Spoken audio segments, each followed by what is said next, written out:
살아계신 하나님 아버지, 감사와 찬송과 영광을 올려드립니다. 하나님의 은혜로 오늘도 생명과 하루라는 시간과 육체의 건강을 주시고 저희들의 발걸음을 아버지의 집으로 옮겨주셔서 하루를 시작하며 하나님의 은혜를 생각하며 찬송을 드리며 기도를 올려드리며 생명의 말씀을 듣는 이 복된 자리에 저희를 있게 하시니 아버지 감사합니다. 아버지 하나님, 어제와 다른 새로운 생명, 새로운 시간을 저희들에게 허락하셨습니다.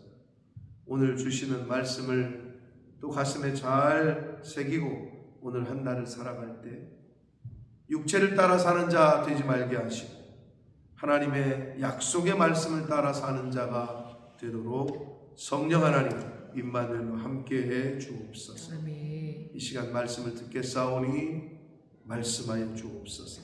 예수 그리스도 이름으로 축복하며 기도드립니다. 아멘.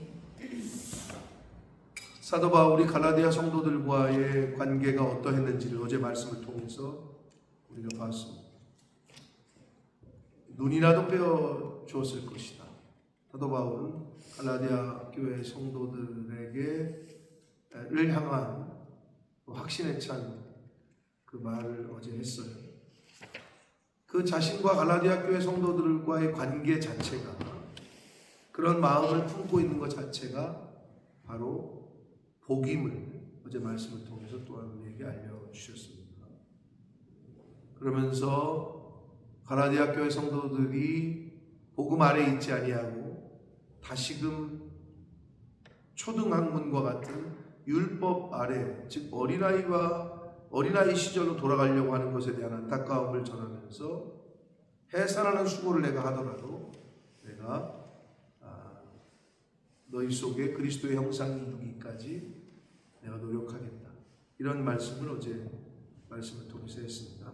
자, 오늘 단락은 5장 1절까지 이어지는 오늘 단락은 하갈과 사라 이 두 여인과 그 두 여인을 통해서 낳은 아들들을 비유를 해서 하갈을 통해서 낳은 이스마엘, 사라를 통해서 낳은 이사, 이 둘을 어떻게 비유했냐면 육체를 따라 난 자와 하나님의 약속을 따라 난 자로 비유를 해서 이야기를 합니다.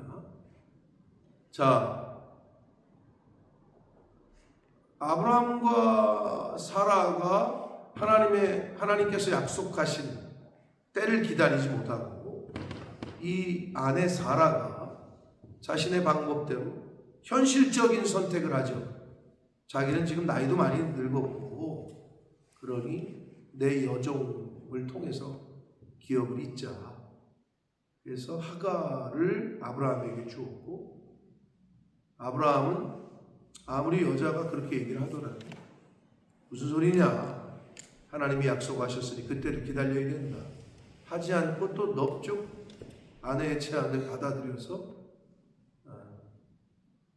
육신의 원함이 있었겠죠. 그래서 아들을 낳게 된 게 이스마엘이잖아요. 그래서 성경은 육체를 따라 난 자와 약속의 자녀인 약속을 따라, 말씀을 따라 난 자라는 그 수식어를 이스마엘과 이삭에게 붙이고 있는 거예요.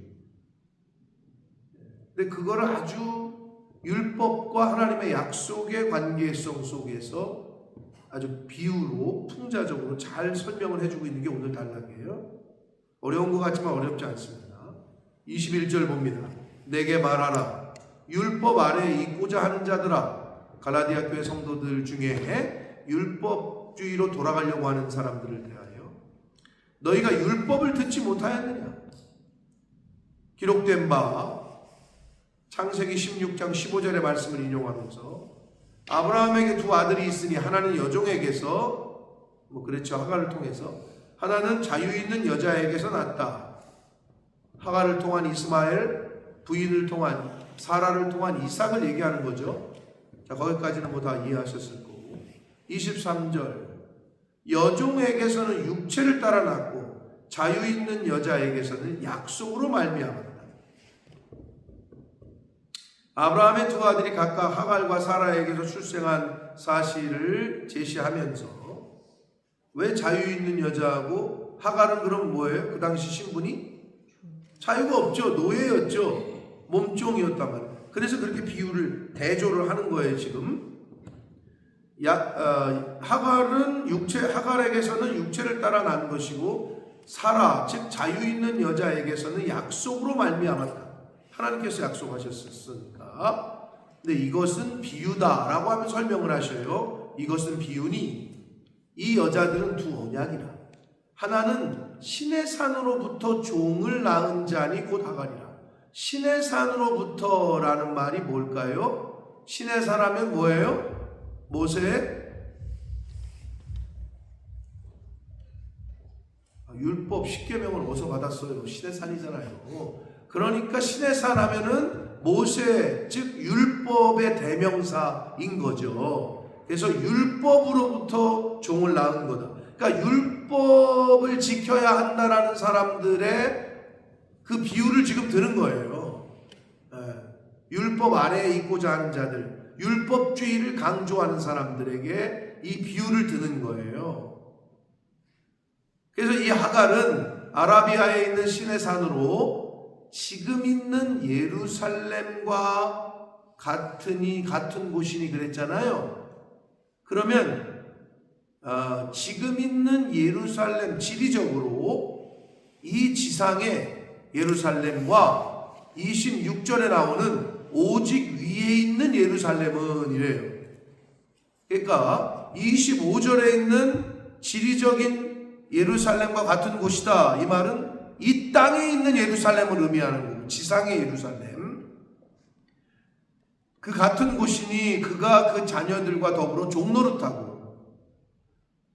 그러면 이스마엘을 통한 그 자녀들 하갈을 통해서 낳은 이스마엘의 후손이 누구예요? 대다수의 유대인들이죠. 이스라엘 백성들과 더불어 종노릇하고 오직 위에 있는 예루살렘, 영적 예루살렘, 천상의 예루살렘, 요한계시록에 나오는 새 예루살렘은 자유자니 곧 우리 어머니라. 그러니까 하갈을 통한 이스마엘의 자녀들은 율법 아래에서 낳기 때문에 율법에 종노릇하고 자유자였던 아내였던 사라를 통한 약속의 자녀인 이삭의 후손들과 대조를 하면서 위에 있는 예루살렘은 자유자니 곧 우리 어머니다. 그러니까 복음 아래에 있는 것과 율법 아래에 있는 것을 이렇게 비유한 거예요. 너무나도 그들이 잘 알고 있는, 자신들이 잘 알고 있는 구약 성경에 특히 아브라함의 그 가정사를 통해서. 자, 그래서 빌립보서 3장 20절에 보면 시민권은 어디에 있다? 우리의 시민권은 어디에 있다? 하늘에 있다. 이 표현과 딱 맞는 거죠. 위에 있는 예루살렘과 땅에 있는 예루살렘을 대조해서 말씀을 하고 있습니다. 그래서 이사야 54장 1절을 인용하면서 기록된 바, 이사야 54장 1절에 기록된 바, 잉태하지 못한 자여 즐거워하라. 사라가 아직 이삭을 낳기 전에 얘기예요. 이 얘기는. 그러니까 잉태하지 못한 자는 사라를 얘기하는 거고, 즐거워하라. 산고를 모르는 자여 소리질러 외치라. 이는 홀로 사는 자의 자녀가 남편 있는 자의 자녀보다 많다. 그러니까 하갈의 자녀보다 네 자녀가 더 많다. 이 얘기를 하시는 거예요. 그러니까 예수 믿는 사람들은 하갈이 아닌 자유자인 사라의 자녀임을 강조하고 있습니다. 그러면서 결론을 짓죠. 28절 갈라디아 교회 성도들아 형제들아 너희는 이삭과 같이 약속의 자녀다. 약속의 자녀.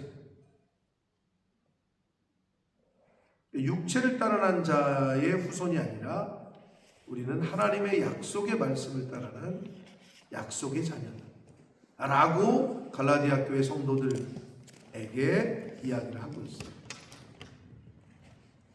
그러나 그때 육체를 따르는 자가 성령을 따르는 자를 박해 하갈이 아들 이스마엘을 얻자 지 주제를 모르고 안주인인 부인인 사라를 핍박하잖아요. 조롱하고. 성경에 나오잖아요. 그 얘기예요. 그럼 이거는 뭐냐? 육체를 따르는 자가 성령을 따르는 자를 박해한 것 같이 지금도 그렇다.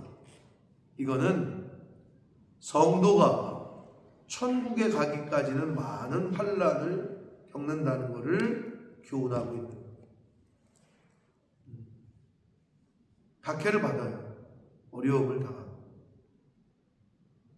30절 그러나 성경이 무엇을 말하느냐? 여종과 그의 아들을 내쫓으라. 여종의 아들이 자유 있는 여자의 사라의 아들과 더불어 유업을 얻지 못하리라 하였느니라. 창세기 21장 10절 이하의 말씀을 이야기하고 있어요. 그랬죠, 실제로. 그러니까 하갈과 이스마엘은 쫓겨남을 당했죠. 그 얘기가 이제 창세기에 기록이 되어 있는데, 근데 여기서 중요한 게 뭐냐면, 요 30절이 현재 시제형을 쓰고 있다는 거예요. 그러니까 과거형이 아니라 그러니까 이때 이 갈라디아서를 기준으로 약 2100여 년 전의 사건을 현재형으로 말하고 있다는 거예요. 현재형으로. 그러니까 결국은 뭐냐? 사라의 약속의 자녀들인 이삭의 후손들이 결국 유업을 얻는다라는 것은 계속 이어진다라는 걸 의미하는 거예요. 그 후손을 통해서 현재형으로 쓰고 있다라는 게 중요해요. 그런즉 형제들아 31절 우리는 여종의 자녀가 아니고 자유 있는 여자의 자녀 사라의 아들들 즉 약속의 자녀들이다.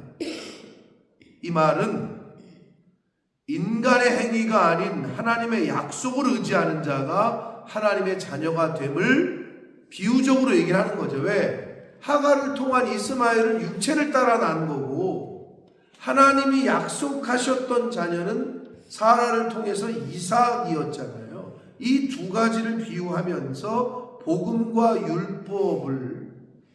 율법 안에 얽매여 종노릇하는 것과 복음 안에서 자유자로 하나님의 자녀로 부름받은 것과 이게 다르다라는 것을 이렇게 설명을 한 거예요.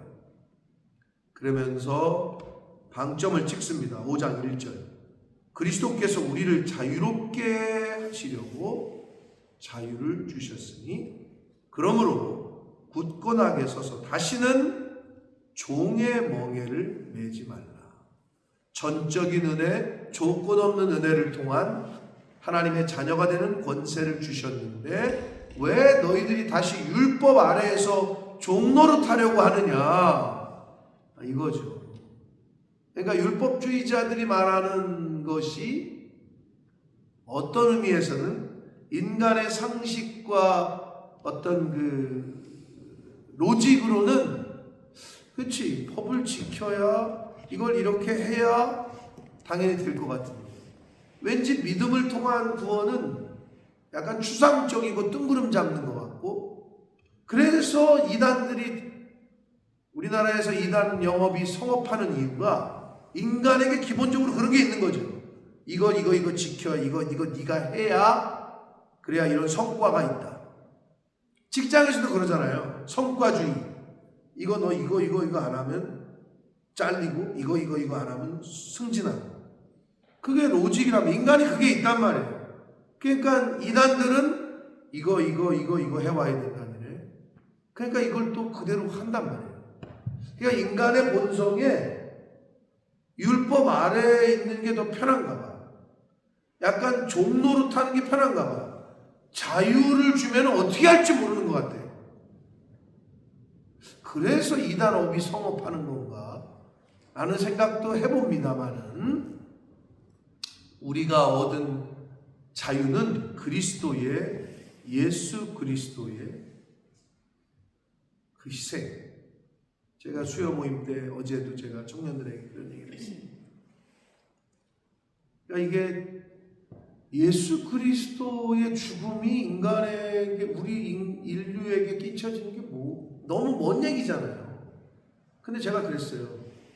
너희도 생각해봐라. 이것과 비슷하다. 현충원에 누워있는 이름 모를 무명 용사들, 현충원에 있는 사람 중에 자기 가족이 있으면 모를까, 없다면 거기 누워 계신 모든 죽은 사람들과 너희들이 상관이 있냐? 상관없이 살아가죠, 사람들이. 그러나 그 죽은 이들의 그 죽음이 없었다면 너희들이 지금 누리고 있는 이 대한민국이 있을 것 같으냐? 6.25 전쟁 때 목숨을 아끼지 않고 자기 목숨을 희생하면서 지켰던 그때 그분들의 숭고한 희생이 없었으면 지금 대한민국이 있을 것 같으냐? 일제시대를 겪었을 때 자기 자신들을 희생하고 가족들을 희생하면서 독립운동을 했던 그 많은 독립열사들의 그 헌신과 희생이 없었으면 지금 너희가 이 나라를, 지금의 대한민국을 누리며 살 수 있을 것 같으냐? 너무 먼 얘기인 것 같지만 추궁이 되잖아요. 그렇지. 그분들이 없었으면 지금 우리가 대한민국 이렇게 없었고 없을 수도 있다는 건 로직하게 인정을 하잖아요. 똑같은 얘기다. 근데 그들의 죽음과 너희들이 아무 상관없이, 아무 개념 없이 살아가지만, 그렇게 물었을 때, 그렇지, 생각을 해보면 그 당시 독립운동했던 분들, 6.25 전쟁 때 목숨을 바쳐가며 나라를 지켰던 누군지도 모르지만 그 사람들의 그 죽음이 우리 후손에 지금까지 미치고 있는 것처럼 너희들이 누군지도 잘 몰랐던 예수 그리스도의 그 죽음이 온 인류에게 자유를 주고 있는 거다. 그러니까 애들이 조금 이제 이해를 하는 거죠. 물론 그렇게 다 이해할 수는 없으나 그나마 그 방법이 어린아이와 같은 아직 신앙이 없는, 아직 성령을 받지 못한 이들에게는 로직하게 받아들여지는 거죠. 왜? 우리가 여러분 현충원에 있는 사람들의 죽음을 여러분 기억하고 살아요? 지금이 우리가 누리는 대한민국이 그 앞선 세대 할아버지, 증조할아버지 세대의, 고조할아버지 세대의 어르신들이 피를 흘려가면서 지켰던 나라와 자유라는 것을 인식하고 살아요? 그렇지는 않지만 부인은 못하잖아요. 그들이 없었으면 지금의 대한민국이 없는 건 사실이란 말이에요. 그렇죠? 똑같은 얘기예요. 예수가 누군지는 잘 모르겠어. 그러나 그 죽음이 온 인류에게 자유를 주었다. 그리스도께서 우리를 자유롭게 하시려고 십자가를 지셨고 그 십자가에서 우리를 대신해서, 그러니까 무명용사들, 독립운동하다 목숨을 바치신 분들은 사실은 확장을 시키면 오늘을 사는 우리들을 대신해서 죽은 거라고 말해도 틀린 말은 아니잖아요. 그 개념과 비슷하다는 거예요. 그때의 그 죽음이 나를 대신해서 죽어준 그 누군가를 대신해서, 후대를 대신해서 죽어준 그 죽음이 오늘날의 대한민국, 오늘날의 자유를 우리가 누리며 살 수 있게 한 것처럼 그 예수 그리스도의 그 죽음이 온 인류에게 자유를 준 거다. 그러니 다시는 종의 멍에를 지지 말아라 라고 말씀하고 있는데, 다시는 육체를 따라 살지 말아라. 육체를 따라 살면 종 노릇한다니까요. 돈을 따라 살면 돈의 노예가 된다니까요. 근데 그리스도를 따라 살면, 말씀을 따라 살면 자유 가운데 산다니까요. 진리가 너희를 자유케 하리라. 아멘. 하나님의 말씀을 따라 살 때 진정한 자유가 있습니다. 이거를 얘기를 하는 거예요. 그러니 이게 인간의 어떤 논리와 상식으로 접근하기는 어렵습니다만은 조금만 생각을 해보면 아직 신앙이 어리고 믿지 않는 사람들에게는 어쩔 수가 없어요. 그래도 그렇게 접근을 해야 그래도 수긍이 된단 말이에요. 사랑하는 성도 여러분, 근데 우리는 궁극적으로는 성령이 아니하고서는 예수를 주로 시인할 수 없다. 논리로 보는 게 아니에요, 성경은. 그래서 믿음은 은혜인 거예요. 은혜. 믿어지는 게 은혜인 거지. 하나님의 영, 성령을 받은 자들인 저희들이 하나님의 성령이 내 안에 거하고 내가 성령 안에 거하고 말씀 안에 거하여 자유함과 기쁨과 세상이 알 수도 없고 줄 수도 없는 평강을 누리며 사시게 되시길 축복합니다. 그래서 그 그리스도 안에서의 평강과 자유와 기쁨과 감사가 그대로 자녀들에게 상속되어지고 흘러갈 수 있도록 저와 여러분이 받은 그 천국에 대한 그 상속자로서의 그 삶이 우리 후손들에게까지 이어질 수 있도록 그럴 수 있도록 오늘을 사시고 남아있는 인생을 살아가는 저와 여러분이 되시기를 예수 그리스도 이름으로 축복합니다. 살아계신 하나님 아버지, 감사와 찬송과 영광을 올려드립니다. 아버지, 하나님의 말씀을 들을 때에 깨닫는 영으로 허락하시고 또 이 말씀이 믿어지는 은혜로 함께 하시니 주님 감사합니다. 그러나 이 말씀을 인간의 머리로, 상식으로, 지식적으로 받아들이고 읽고 하는 많은 아직 어린이들이 있고 어린아이와 같은 이들이 있고 아직 성령을 받지 못한 자들이 있습니다. 아버지, 그들에게 하나님의 말씀을 잘 전할 수 있는 저희들이 되게 하셔서 그들이 하나님의 말씀에 하나님의 몸된 아버지의 집에 관심을 갖고 그들이 마음 한편으로 머릿속으로 하나님의 말씀에 대하여 하나님에 대하여 예수 그리스도에 대하여 예수 그리스도의 십자가에 대하여 하나님 아버지의 사랑에 대하여 관심을 갖고 또 느낄 수 있도록 아버지 먼저 믿은 저희들, 먼저 은혜를 주신 저희들이 통로로 사용되어지도록 아버지 은혜 내려 주옵소서. 그 통로의 시작이 남편이요, 아내요, 자식들이요, 형제, 자녀임을 잊지 말게 하시고 우리를 통하여 그들은 하나님을, 우리를 통하여 그들은 교회를, 우리를 통하여 그들은 복음을, 진리를 경험하고 듣게 된다는 것을 잊지 않게 하셔서 아버지, 오늘 하루도 성령 받은 자답게 말씀 안에 거하는 자답게 아버지 기쁨과 감사와 자유와 평강 안에 살게 하셔서 주변에 있는 이들이 아직 그 복음의 비밀을 모르는 이들이 우리를 통하여 예수 그리스도를 발견하는 복된 삶을 사는 오늘이 되도록 주님 도우시고 함께하여 주심을 믿사옵고 예수 그리스도 이름으로 축복하며 기도 올리옵나이다.